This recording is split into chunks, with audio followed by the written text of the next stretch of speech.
Welcome to the University of Nottingham and the Department of Theology and Religious Studies. This is another in our series, Sacred Calendars, dealing with festivals and feasts in the different religious traditions. I have with me today Mr. Shujahat Aslam, who will be speaking with us about Eid-ul-Adha. Shujahat is an Imam here in Nottingham, and he delivers the Friday sermon occasionally at the university's mosque. Shujahat, welcome. Thank you. Tell us a little bit about what the Eid-ul-Adha is. What is it that you celebrate? Sure. Eid-ul-Adha is the second celebration of the Muslims. So Muslims, or in Islam, we have two celebrations, Eid-ul-Fitr and Eid-ul-Adha. Eid-ul-Adha is the second one, which occurs just over 2 months after Eid-ul-Fitr. Like Eid-ul-Fitr, it's linked to one of the pillars of Islam. So another pillar of Islam is the pillar of Hajj. This is a pilgrimage that all Muslims must make at least once in their lifetimes to Mecca. So it's a very important occasion, very significant, so much so there's a whole month in the Islamic calendar named after the rites of Hajj. And there's actually also a surah of Quran, a chapter of Quran called Surah al-Hajj. So this just denominates or explains the importance of this month. The most important times within this month are the first 10 days. They're also actually mentioned in the Quran as very important and blessed days. So as in Ramadan, we have the blessed 10 nights of Ramadan. We have the first 10 days of the month of Dhul-Hijjah, or the month of Hajj. In this month, Muslims are engaged in intense worship. Okay? The best type of worship is actually the rites of Hajj. And the 9th of the 9th of the month of Dhul-Hijjah is the day where Muslims that are performing Hajj will go to the plains of Arafah and worship and ask God for forgiveness. And on this day, other Muslims the world over will be fasting. Followed by which is the day of Eid, or Eid-ul-Adha. Okay? So straight after, so on the 10th day of Dhul-Hijjah is the day of the Eid-ul-Adha. There are two most important religious significant events that take place. One is the Eid Prayer, and the second is the slaughtering or the sacrifice, which is where Eid-ul-Adha takes its name from. It's the Eid of sacrifice. So the first of these takes place is the actual prayer, the Eid Prayer. So again, all Muslims have to go, or are very strongly encouraged to go and pray their Eid Salah. So they'll wake up in the morning, obviously pray Salat al-Fajr, the compulsory Salah. And then following after that, after sunrise, the Muslims are all encouraged to go to pray their Eid Salah. Again, Muslims will have to, or are encouraged to put their best clothes on, to bathe, to praise Allah on the way to the Eid prayer. And again, as in for Eid al-Fitr, the Eid prayer or the Eid Salah is held in the open air due to the numbers of people that will be coming, due to large community gathering, because it really isn't the whole year. The most significant community gatherings are at the times of Eid. When they arrive at the Eid Musalla or the Eid prayer, the Imam will lead them in 2 units or 2 rakat of Salah. Just to distinguish again from other Salah like Salat al-Jummah or the prayer of Jummah or Friday. There's no adhan. So adhan is sometimes when you go on holiday in a Muslim country, we hear the adhan being called. There's no adhan and there's no aqama for the Eid Salah. So it's different kind of from the Friday prayer. Can you say a bit more about the adhan and iqama? What are these? Sure. The adhan is really the call to prayer. So in order to gather everybody for the time that prayer is being established in the mosque, the mu'adhin, the person will go generally in an Islamic country to the top of the mosque, to the minara, and he'll call the people to pray. This is generally a few minutes before the actual prayer time, the actual prayer will be established. So this allows people to go and wash, to go and pray their voluntary salah, and then he'll call the iqama, which is actually now the prayer is actually, people are standing, the prayer is actually begun. Okay?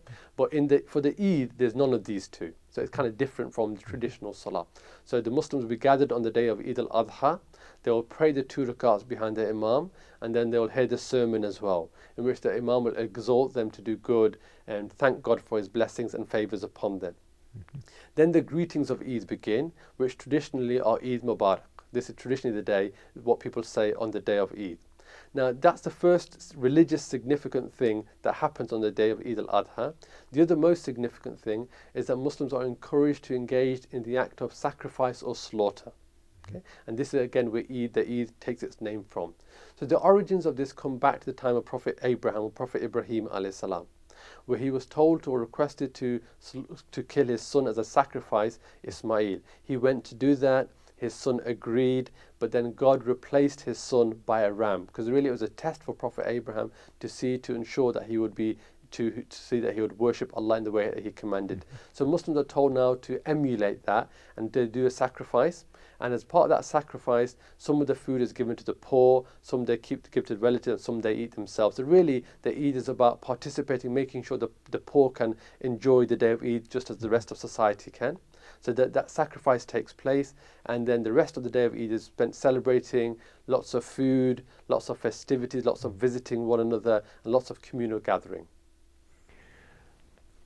I've always wondered about Muslims who are celebrating Eid-ul-Adha, the Feast of Sacrifice, but haven't gone on Hajj or pilgrimage. Are they tempted to watch television and follow the events in Mecca? Does that get distracting? How do you join that together? Yeah, I think there's very much that, because obviously a lot of people memorize to the screen and really keen to kind of watch what's happening. And in a sense, there's kind of a religious blessing in that, because you're seeing the house of Allah. You're not physically participating, but you're participating in seeing what's going on. And because these 10 days, as I described, are the most important 10 days to worship God, it could be considered a good act to be kind of watching that, but then rather perhaps engaging in other less beneficial activities. You mentioned the sacrifice. I lived in Cairo for some time, and there was a butcher shop just across the street from where I lived, and so Eid al-Adha was a big, the morning especially after the prayers, there's lots of butchering. How does that work here in the UK? Yeah. Clearly in the UK, we can't go and just slaughter an animal. Okay. So generally what happens is that just before the Eid, Islamic charities, they distribute lots of leaflets, and they have lots of TV programs and adverts whereby you would pay your sacrifice money to them, 40, 50, 60 pounds, and they would then carry out the sacrifice on your behalf, and the food would be distributed accordingly. Okay. Are you permitted to butcher in your, if some farmer has a space, is he allowed to butcher at home, or? No, I think the abattoir is the only places where legally the butchering should take place, and it's an Islamic practice that when you do something, you should do it well. So obviously the person who's doing the butchering should be suitably qualified to do it. He should have the appropriate tools to do it, so as to minimize the difficulty and pain suffered by the animal. You mentioned something, I think, about blessings that come through the festivities. Can you say more about that? What is it that happens before God in this event? Yeah, I mean, it's very much, you've just gone through the days of Dhul-Hijjah, the first 10 days, which are very much about sacrificing, reading Quran, fasting. So really it's about thanking Allah for these things. It's not just about, I think it's quite important, it's not just about commercialism and festivity. It really is about going to the mosque, it's about reflecting, it's about thanking God for the blessings of the days of Hajj that He's given you, and bringing all these things into one and internalizing that. So it really is an act of worship as opposed to just festivity. Okay. And how do children get involved? You mentioned them before, but can you say more about how the children get involved in this day? And also, is this how many days does this go? Is it once, or one day, or 2 days, or 3, or? So traditionally, this Eid lasts for 3 days. Although the first one is really the most perhaps significant one, and really where all the kind of festivities tend to take place. Children participate fully in that they come to the Eid prayer, they're there for the communal gathering, and then there's lots of exchanging of gifts and presents. So in that sense, children receive presents, be very excited, obviously give their list to their parents before the day of Eid as to what they want.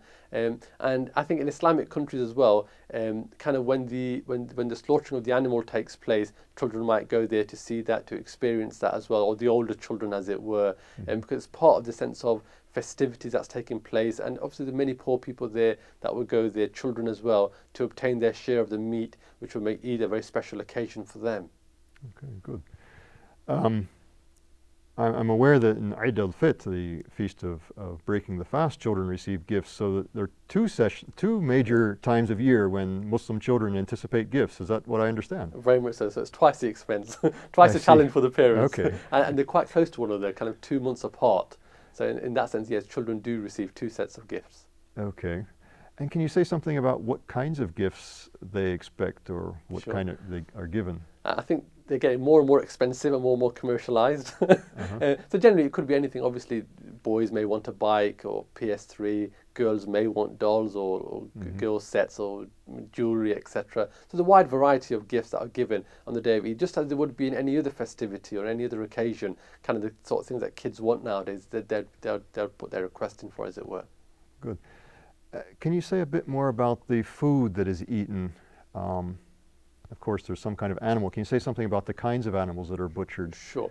In terms of the actual food that's eaten on the day of Eid, there's no specific food that has to be eaten. So depending upon the country that you're in, you'd have your kind of your native dish, as it were.